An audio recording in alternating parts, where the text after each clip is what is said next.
Most beloved Presidente, do you remember Tropico? Emerald palm trees, platinum beaches, and crystalline seas, from which the sun reflects like the twinkling of jewels and golden coins. It is I, Presidente, Penultimo, your faithful aide, your biggest fan. I chronicled your triumphs. Fear not, for nothing was written down. Penultimo never forgets. Unless he is told to, of course. So, let us enjoy these stories of the past. And what better place to start than the time you first met your loyal Penultimo, oh, most successful Presidente.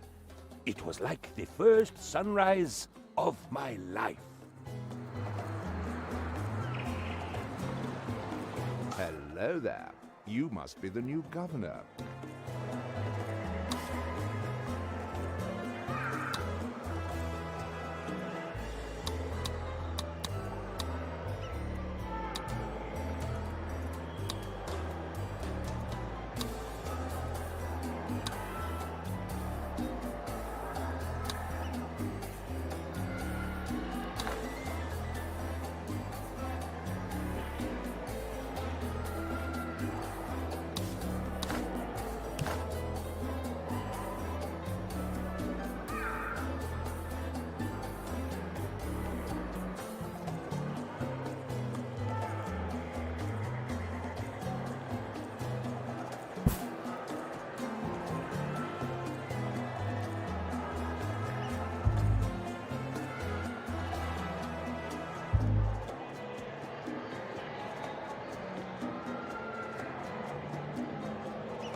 I have new instructions.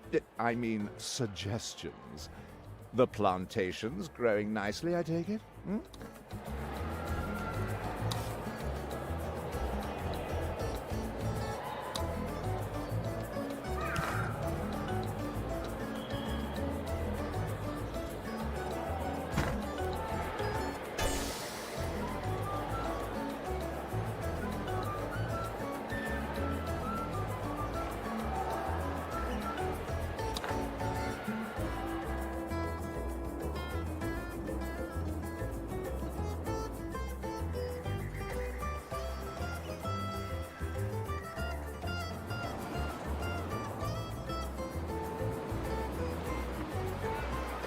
It's nice to have choices, isn't it?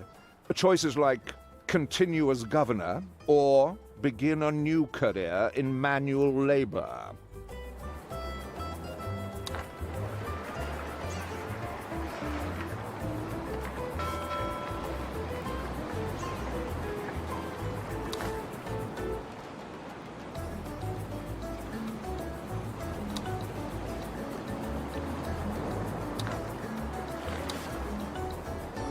Tropico 6 is a great game for people watching.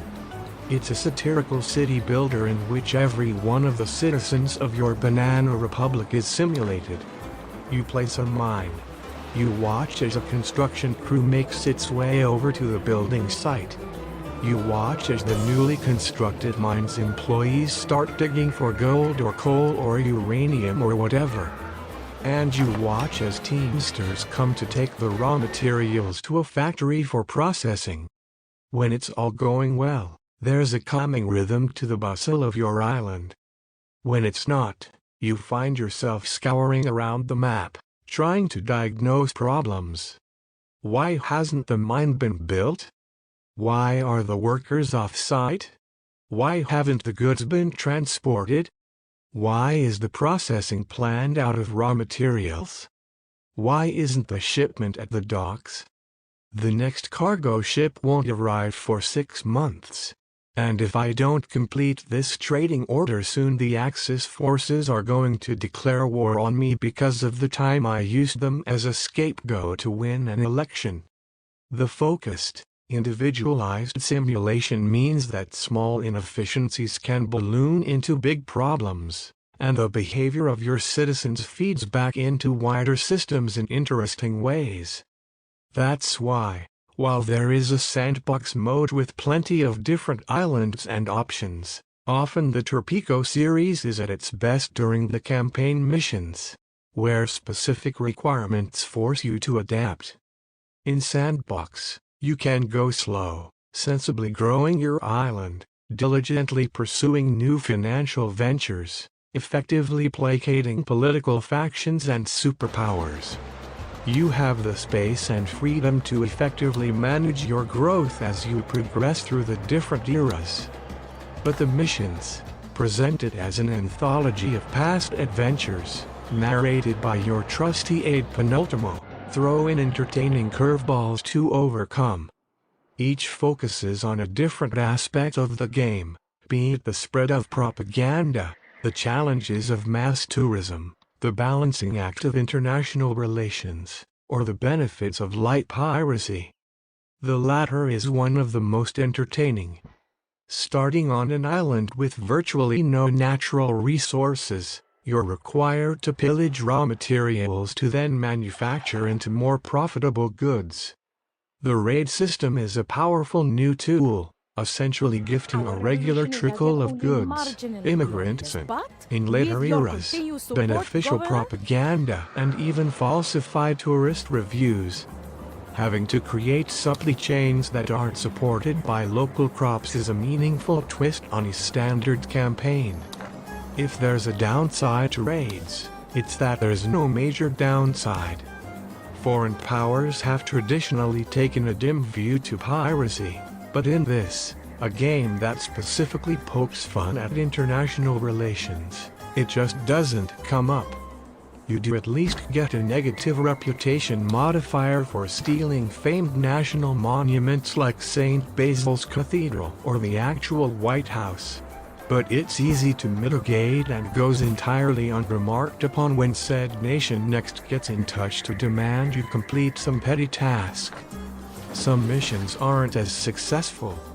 One, in which El Presidente launches a grand experiment to abolish housing, sounded promising, but in practice just meant working around the negative opinion modifier that poor housing confers. Citizens can protest and even rebel, but, just like superpowers, they're too easy to placate, even when they don't have a roof over their head. Where the missions excel, however, it's in forcing you to take actions that can upset the delicate balance of economic growth. If political strife always feels manageable, financial ruin is a more immediate danger, especially when progressing through to a new era. A few times I've gone from comfortable profit to uncontrollable decline, as upkeep and wages outgrew my production thanks to some ridiculous request from a faction leader. Tonally, Tropico is almost too broad and bawdy to be considered satire, but the over-the-top absurdity does lead to some fun mission requests that feed comedy into mechanics. In one, For instance, the communists instruct me to dismantle religion, banks and mansions. This leads to outrage from the capitalists. The only thing that can placate them? Building a golf course. Tropico 6 was developed by new series stewards Limbic Entertainment, but you'd be hard-pressed to know by just playing the game. It takes Tropico 5's single-quote-SRS system, reintroduces Tropico 4's single-quote-S political speeches and work modes, and adds in a few new features designed to complicate supply chains and diversify systems. It looks a bit nicer. The Tropico series has always been very pretty, and the archipelagos, bridges and tunnels add a few neat wrinkles to construction. That's about it. Advertisement. Ultimately, this is still a series about people watching. The builder, the miner, the teamster, the factory worker. I've been watching these people perform the same tasks since I first encountered the series with Tropico 3. I'll probably watch them for many, many hours to come.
May I help you? Did I forget something?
Our revolution is as yet only marginally glorious, but with your continue...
Why are you wasting your time?